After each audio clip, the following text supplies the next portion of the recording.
¿Qué tal? Y como lo habíamos anunciado, regresamos con un tema muy interesante que tiene que ver con las adopciones ilegales de niños y niñas en nuestro país. Para eso estamos con dos dirigentes de la agrupación de hijos, hijas y madres del silencio. Ellas son Marisol Rodríguez, vocera. Marisol, bienvenida. Muchas gracias. Y Esther Herrera, que también es parte del equipo de la agrupación. Esther, bienvenida. Muchas gracias. Cuéntame entonces, ¿por qué este nombre? Contémosle a la audiencia, ¿por qué el nombre agrupación Hijos y Madres del Silencio? Bueno, la agrupación comenzó alrededor del año 2014 por, las adopciones y en ese tiempo irregulares que se le llamaban en Chile. Por ejemplo, los casos del cura Joanón, ¿sí? No, ese que se escucharon bastante, en el cual las madres decían que, o sea, les decían a las madres que habían fallecido su hijo y se cambiaban entre familias los hijos. Y se llama Hijos y Madres del Silencio porque todo esto también, o sea, hace caso al silencio de la sociedad frente a este tema. El silencio de los padres adoptivos hacia los hijos, ¿sí? El silencio de las personas que hicieron este tráfico frente a las madres que le dijeron que habían fallecido, o de los abuelos que nunca dieron a conocer a la hija que habían entregado a otra familia el bebé y le guardaron silencio con respecto a su hijo. Esther, ¿quiénes son los responsables de esta situación irregular, de este tráfico? ¿Quién es el responsable? ¿Qué son los médicos? ¿A quién visualizan ustedes como parte de esta cadena de tráfico de niños y niñas? Sí, es que durante estos 30, 40 años hacia atrás se han presentado distintas situaciones. Por una parte, como decía Marisol, habían familias que por mantener un estatus social escondían el embarazo de sus hijos y luego lo entregaban a otras familias a través de personeros de la iglesia, a través de médicos, a través de enfermeras. Eso es como la mayoría de los niños que se quedaron acá en Chile. Pero también hay toda una gran red donde están involucrados nuevamente médicos, nuevamente enfermeras, gente de la iglesia, asistentes sociales, y que ellos lucraban con este tráfico de niños. Y eso era un modus operandi de alguna manera un poco distinto. Lo que pasaba era que a las madres se les hacía creer, a las mujeres jóvenes que iban a tener a sus hijos en hospitales, la mayoría de estos públicos, pero también tenemos algunos casos en clínicas privadas, se les hacía creer que sus hijos habían muerto, ¿ya? No se les entregaba el cuerpo, no se les indicaba ninguna causa de muerte y posteriormente estos niños eran inscritos en algunos casos, por ejemplo, con el nombre de sus padres adoptivos y eran enviados al extranjero. ¿Ya? Entonces, por eso quizá, o sea, tenemos dos modus operandi distintos. Claro. ¿Ya? Ahora, ¿cómo logran rastrear eso? ¿Qué son el testimonio de madres? ¿Son el testimonio de familiares? Marisol. Bueno, el testimonio de las madres, que hay muchas madres que les dijeron que sus hijos habían fallecido y no les entregaron cuerpo. No hay certificado de defunción, no hay certificado de nacimiento, se perdieron las fichas de los hospitales, ¿sí?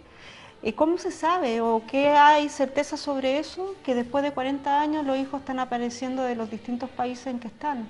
Han llegado chicos de Estados Unidos, de Holanda, de Suecia, de Bélgica, por nombrar algunos países, en el cual cuando llegan acá y piden la búsqueda de orígenes, se les dice, buscamos a sus madres, y la madre dice, pero si mi hijo está fallecido, tú estás haciendo una broma de esto, ¿por qué juegas con mi dolor? ¿Sí? Y realmente el hijo no está fallecido, sino que se lo llevaron al extranjero. Había una red de tráfico en el cual vendían a los niños al extranjero. En el año 70 cobraban alrededor de 3 millones de pesos. Y ¿Cómo en esa época? sí, pero de ahora. Ya, de estamos ahora, ¿sí? haciendo Sí. la proyección del La valor proyección actual. al valor actual. ¿Y eso se cortó o sigue existiendo? Es que nosotros nos llegan casos hasta que los chicos cumplen 18 años. Entonces no sabemos si hay en la actualidad. Tenemos casos hasta el año 2000. Porque la ley dice que quien tiene que buscar es la persona adoptada y así, entre comillas, están adoptados legalmente. pero lo que pasa es que hay alrededor de 10.000 niños, niños ya no, hombres, mujeres en el extranjero, en el cual cuando buscan su origen biológico se encuentran que tienen doble identidad, no doble nacionalidad, doble identidad, tienen un nombre en Chile y un nombre en el extranjero, en Europa o en Perú, Argentina, donde se lo hayan llevado, porque hubo un tráfico dentro de Sudamérica y un tráfico posterior a Europa. O sea, lo primero era sacarlos de Chile y luego inscribirlos allá, y eso quedó un registro, sí, que es una huella. Claro, se iban como con tuición y no hacían una adopción legal, porque la adopción legal lleva mucho tiempo. ¿Sí? Y en los países que se fueron supuestamente están adoptados, pero siguen acá en los registros electorales, pareciera que ellos pudieran votar, porque siguen siendo chilenos y tienen identidad chilena y pueden llegar acá a Chile y sacar carnet de identidad, tienen doble identidad. Imagino, Esther, que una de las posibilidades de hacer el seguimiento o comprobar si existe este vínculo más allá de los relatos históricos, de la edad que más o menos coincida con el momento en que a la mamá le dijeron que el niño estaba fallecido, hay todo un sistema de ADN. ¿Ustedes lo han utilizado? ¿Es muy caro hoy día? Sí, absolutamente. La única forma 100% concreta que nosotros tenemos hoy en día para generar un encuentro es a través del examen de ADN. Nosotros utilizamos bancos de ADN internacionales, ¿ya? Los cuales llegan a nuestro país a través de unos kits que se envían y son muestras, o sea, son a través de muestras de saliva, ¿ya? La importancia de estos kits es que de alguna manera esos datos, ya sea de los hijos que están en búsqueda o de las familias que están en búsqueda de sus hijos perdidos, es que van a este gran dato de información donde diariamente están entrando muchos datos de otras personas alrededor del mundo y se pueden ir generando árboles genealógicos, ¿ya? Nosotros siempre estamos incentivando a las familias que están con nosotros a poder adquirir estos kits de ADN. Lamentablemente no son de fácil acceso, ya que cuestan alrededor de $100, lo que para familias de escasos recursos ustedes comprenderán que no es tan fácil acceder a ellos. A principio de año, gracias a un proyecto de un laboratorio de Estados Unidos, cuyo nombre es MyHeritage, logramos acceder a más de 100 kits que llegaron a Chile y muchas de nuestras familias ya tienen hecho su ADN. También facilita mucho el tema, ya que los adoptados que están en el extranjero pueden acceder fácilmente a estos kits, ¿ya? Entonces basta con que ellos compren el ADN, se tomen la muestra, se manda al laboratorio de Estados Unidos y esto ya entra a la gran base de datos y se pueden ir comparando rápidamente las muestras. Hasta quinta generación. Una vez que tú has hecho el proceso de el análisis de aplicar el kit y el análisis de ADN, ¿hay algún costo adicional por hacer la contrastación para poder buscarse las bases de datos? No, nada. El costo inicial, que es la adquisición, digamos, de este kit, es alrededor de $100, sí, como te decía, porque en el fondo también va a depender de la época del año en que se adquieran estos paquetes. ¿Están disponibles en China o tú tienes que comprarlos en Estados Unidos? No, hay que comprarlos en Estados Unidos a través de una tarjeta de crédito, se demoran bastante en llegar, pero de alguna manera sí es la manera fehaciente que nosotros tenemos de comprobar que este hijo efectivamente corresponde a esta familia. Y imagino que hay casos también en que madres que les dijeron estas mismas circunstancias que ustedes han estado denunciando, compran este kit sin saber dónde está su hijo. Claro. Es como para dejar un registro en una base de datos que yo viví esto y que podría haber un hijo. Sí, lo importante es llevarlo a pesos chilenos porque las mamás no entienden mucho de los dólares. 67.000 pesos. Sí, pero a veces es más barato incluso, lo podemos encontrar entre 40 y 50.000 pesos. Sí, para que tampoco sientan que es inalcanzable. Claro, lo pueden comprar con una tarjeta de crédito, se pone el código postal de la casa, se demora alrededor de 2 meses y llega a su casa.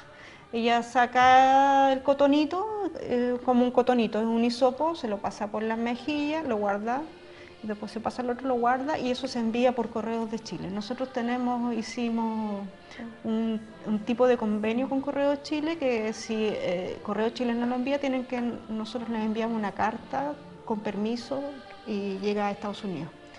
Y queda en una base de datos en la cual pueden contactar hasta con familiares de quinta generación. Y es automático, se lo inscribe y cuando llegan los datos, los registros aparecen automáticamente del familiar más cercano al más lejano. Tenemos casos casi imposibles porque también nos hemos hablado de lo que pasa en el sur, que hay muchas madres que eran asesoras del hogar o trabajaban en el campo y teniendo su hijo ya nacido, el asistente social le da la posibilidad de tenerlo en una guardería. Los tenían en una guardería, pasaban un mes o algo así y ya no les dejaban de ver al niño y de repente desaparecían. Y estos niños también se fueron al extranjero. ¿Sí? Y Estamos hablando entre... ¿Qué? Pero tengo una duda, ¿esto es bajo la dictadura o este sistema estaba desde antes? desde antes, nosotros tenemos casos del año 56 en adelante, pero en el tiempo de la dictadura hay un pic, o sea, bastante, o sea, si antes salían, no sé, 10 anuales, la dictadura salían 200 anuales, ¿sí? O sea, solo a Suecia se fueron 2.120 niños, entre los años 70 y 90. 1120. 2.220. A Cerdeña, la isla de Cerdeña en Italia, se fueron 500 en los años 80. Tenemos registro que entre el año, cerca del año, en los principios de los años 80, se fueron 100 a Holanda. Y se dice que Estados Unidos es el país que más se llevaron niños. Y antes de la dictadura se fueron a Argentina, México, Perú. En Perú hay muchos niños que se fueron de esta forma irregular. ¿Sí? Ahora, cuando ustedes hacen el contacto de una madre con un hijo, que el hijo llega después de todo el proceso del banco, ¿ha habido alguna acción legal posterior a eso? ¿Qué dicen los tribunales de justicia? ¿Qué dice la justicia en torno a estas adopciones ilegales? Bueno, ahora hay una investigación que la lleva el ministro Carroza. ¿Sí? Que pueden buscar lo que pasa con eso y las madres tienen que ir a dar su testimonio a la PDI, ¿cierto? Sí, a la brigada, de la PDI, que está Departamento Quinto. Sí. Que está ubicada en Avenida Contra. Y tienen que ir a poner su denuncia. Esto se está investigando y mientras más personas lleguen a dar su testimonio pueden encontrar las redes de tráficos que había. ¿Sí? Están llegando muchos chicos del extranjero también, dando a conocer sus casos. Nosotros tenemos alrededor de 5.000 personas en nuestro Facebook que se llama Hijos y Madres del Silencio en Español. Y tenemos una página también que se llama Hijos y Madres del Silencio, cuadros de búsqueda, a donde se publica todo lo que las personas quieren que publiquemos, porque también esto es muy delicado. ¿Sí? Imagino, es asombroso. Porque el número no es menor, ustedes hablan de 10.000 niños, es una cifra monstruosa. Esa es la proyección que se hace con el equipo del ministro. O sea, si fueran solo los 2.000 que ustedes dicen que estuvieron en Suecia, ya es una cifra... Pero de hecho, hace algunas semanas se aprobó en la Cámara de Diputados una comisión investigadora que solicitamos nosotros como agrupación, que va a investigar... no va a investigar en sí los casos, porque los casos son muy antiguos. Lo que se va a investigar y lo que se puede investigar hoy en día es cómo los servicios dependientes del Estado pueden entregar información para poder seguir luchando y avanzando con las investigaciones. ¿Y por qué no han cumplido con lo que corresponde? ¿Y cuál es la categoría que tienen los niños de las madres, o la relación, o que le ha dicho el ministro Carroza? ¿Qué es lo que es? ¿Secuestro? ¿Cómo están tipificados los casos? ¿Cómo lo está tipificando? apropiación. Es apropiación de niños. Y debiera ser secuestro permanente. O sea, claro, para que los casos no prescriban, se deberían en algún momento llegar a la tipificación de secuestro permanente. Pero yo me imagino que parece que no se ha llegado todavía a ese como consenso, todavía está como en la etapa de investigación todo esto. Los 2.200 niños que hablaba Sol, que están hoy en día en Suecia, la mayoría de ellos sabe que son adoptados. las familias en Europa no les negaron esa información. La diferencia es que esos niños no saben que fueron robados a sus familias. Ellos creen que fueron entregados voluntariamente, correcto. Lo que para un adoptado, que por ejemplo es mi caso, cambia absolutamente la perspectiva. Es distinto saber que a uno, tu familia te entrega voluntariamente, ya sea por un tema de estrato social, por un tema económico, puntual, de complejidad, a que fueron sustraídos sin el consentimiento de su madre ni de su familia. Esa es la diferencia que hoy en día, como dice Sol, ya no son niños, son personas adultas de más de 30, 40 años, se están dando cuenta que vivieron engañados todos estos años. ¿Ustedes han tenido contacto con las abuelas de Plaza de Mayo que hacen este mismo trabajo, pero con hijos robados a prisioneros políticos? No hemos tenido contacto, pero sí el 14 y 15 de diciembre hicimos un congreso de adopciones ilegales y tráfico de niños en el Museo de la Memoria. Y vinieron de distintas partes, o sea, de distintos países, y vinieron desde Argentina las agrupaciones que también tienen de apropiados, que no son los de las abuelas de Mayo, porque las abuelas de Mayo tienen que ver con algo político. Pero en Argentina también pasó mucho de las apropiaciones, que es una parte también que no hemos hablado que pasa en Chile. Acá en Chile hay apropiados, los que se quedaron en Chile y los adoptaron acá y no tienen ningún antecedente de un archivo judicial o algo así, porque por ejemplo las personas que nacieron en la Carolina Freire, las mamás adoptivas iban con una apendicitis supuestamente, o con un cojín, y salían con un hijo, y ese hijo desde que nace está a nombre de los padres adoptivos, o sea, como padres biológicos. Eso es una apropiación, porque se le borró todo antecedente. No hay una adopción legal a donde haya habido un trámite por detrás, donde el hijo tiene una historia. Toda su documentación es falsa. Y entonces eso no sabemos cuántos son los que están en Chile, porque Chile es un tabú en la adopción. Entonces también se trataba de guardar de estas mamás que se apropiaban de los hijos, se iban, no sé, al sur o afuera del país, como que estaban embarazadas y después volvían con un hijo. Y de estos casos que ustedes lograron identificar, ¿existe alguna regularidad, algún tipo de familia que optaba fundamentalmente a esto? ¿Se daba más en una región que en otra, en un sector?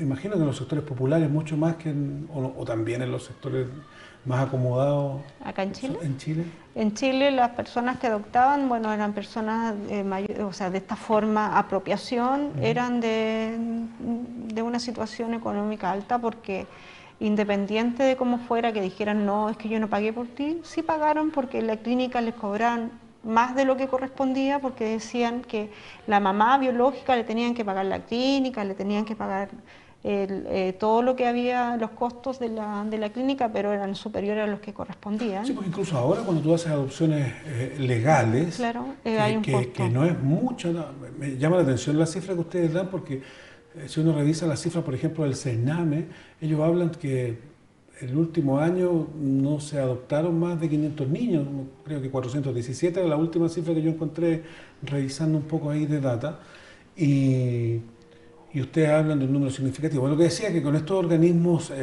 colaboradores del CENAME, lo que te exigen algunos de esos organismos es que tú tienes que, si quieres postular o inscribirte para recibir un niño o niña en adopción, tienes que dar una renta, claro, así parece que una renta mensual, ¿no? Y depende de tu nivel de ingreso, y te hacen toda pregunta más orientada al nivel de ingreso que al nivel de cariño. Eso es bueno, lo que yo he escuchado de algunos amigos. Y en el tiempo que se demora la adopción.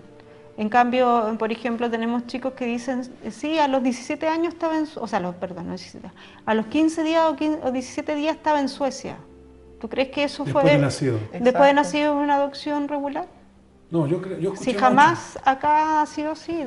Tenemos, por ejemplo, tenemos un chico que ya es un hombre mayor que está en Perú, y hay antecedentes de carta en el cual él es adoptado por peruanos, por familias de nivel socioeconómico alto de Perú, y piden adoptar chicos en Chile y la asistente social acá le dice no, es que acá hay mucho requerimiento, que los padres chilenos tienen la prioridad, pero por el cambio de una cifra de dinero, el chico se va a Perú.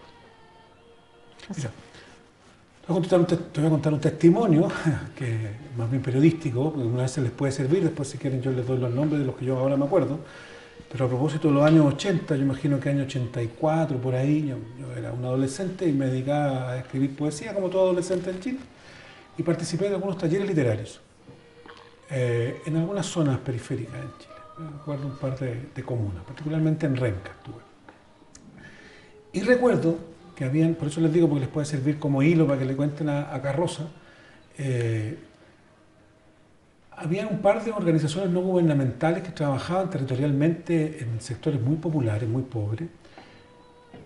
Y una vez llegó un señor a ofrecer como trabajo el que nosotros que hacíamos talleres y conocíamos gente en la población, si conocíamos a alguna mujer que estuviera embarazada, que tuviera unos 6 o 7 meses, que estuviera en condiciones de pobreza, que nosotros podíamos hacer, no me acuerdo cómo le llamaba, la gestión, claro, el contacto, y que a nosotros nos iban a pagar, no me acuerdo, $100 por decirte algo, o tal vez un poco más.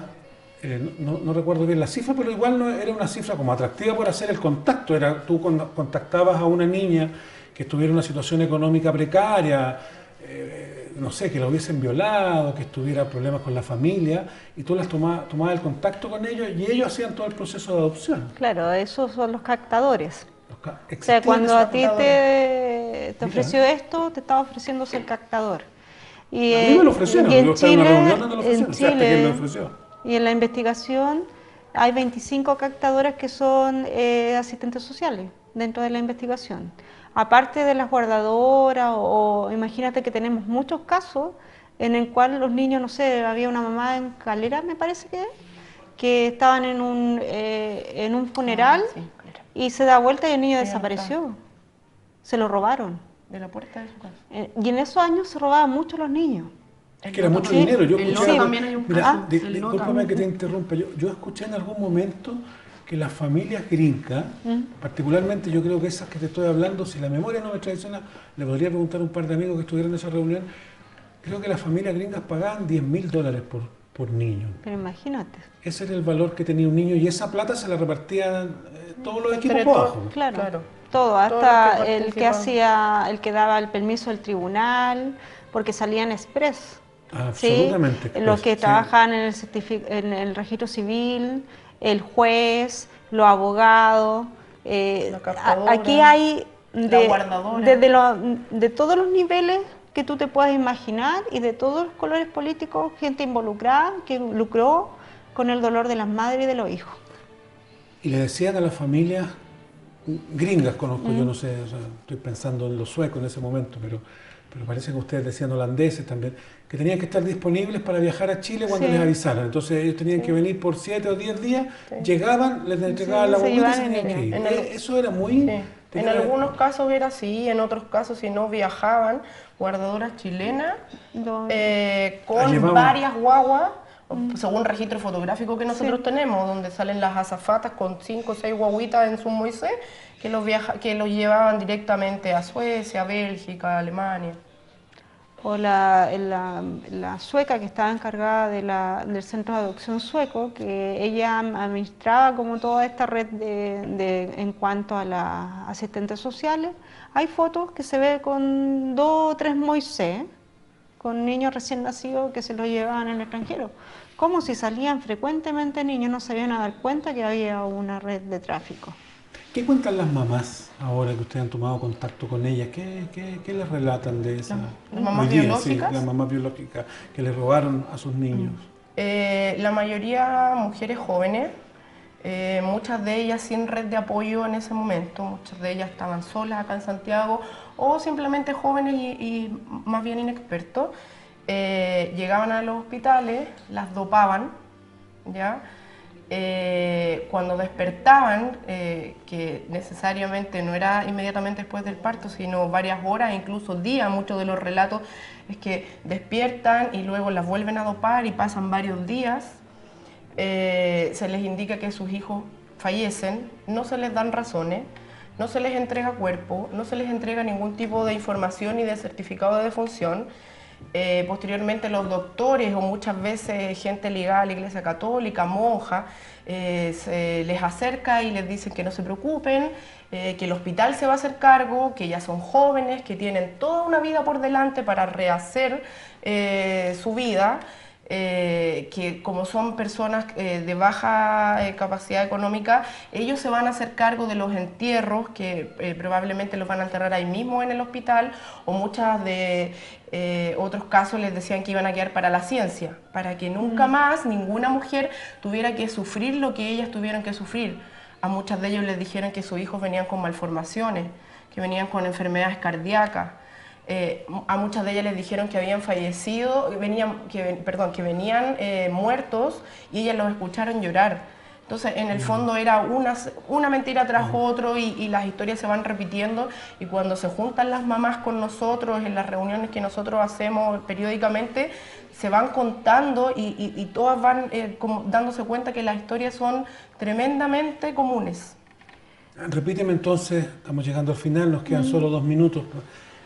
Repíteme el Facebook donde las mamás o los familiares se pueden contactar con ustedes como agrupación de Hijos y Madres del Silencio. Hijos y Madres del Silencio en español, y tenemos la página Hijos y Madres del Silencio, cuadro de búsqueda. Si ponen Hijos y Madres del Silencio, vamos a aparecer. Facebook. Sí, en Facebook.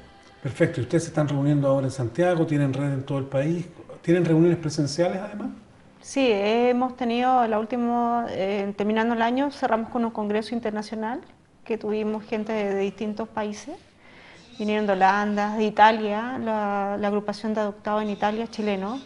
¿Sí? Además hacemos cada 2 o 3 meses reuniones en Santiago, y tenemos coordinadoras por región y por hospital que nos ayudan al equipo central, que somos 8 personas en que trabajamos a la cabeza de esto. Bien, estamos llegando al final de este programa Agenda Pública, Conversaciones de Actualidad. Queremos agradecer que nos hayan contado esta realidad terrible que sucedió en Chile y que probablemente todavía pueda llegar a suceder en algunos lugares.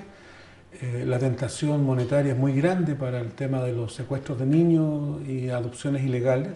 Así que Marisol Rodríguez, muchas gracias por acompañarnos. Gracias a ustedes por darnos este espacio, que también se necesita en el medio comunicacional, que haya solidaridad y servicio social. Esther Herrera, muchas gracias también, que les vaya bien en todo su trabajo. Cuenten con el programa para la información que requieran, aquí la podremos difundir. Agradecemos además la buena voluntad, el consorcio que tenemos con la revista, el diario Poder y Liderazgo, ahí me salió, son los efectos del año nuevo. Poderyliderazgo.cl, ahí usted va a poder encontrar todas las grabaciones de los programas, los anteriores, los que vamos haciendo ahora, los que vamos a hacer a futuro. Así que les agradecemos muchísimo habernos acompañado en este día domingo. Ahí está en pantalla, poderyliderazgo.cl.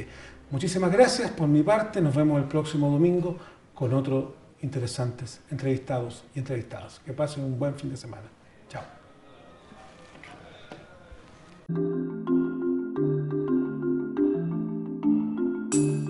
Así concluimos una nueva edición del programa Agenda Pública, conversaciones de actualidad, con la conducción de los periodistas Fernando Quilaleo y Daisy Castillo. Nos encontramos todos los domingos de 12 a 13 horas por las pantallas de TNE Televisión y la producción de Casting TV.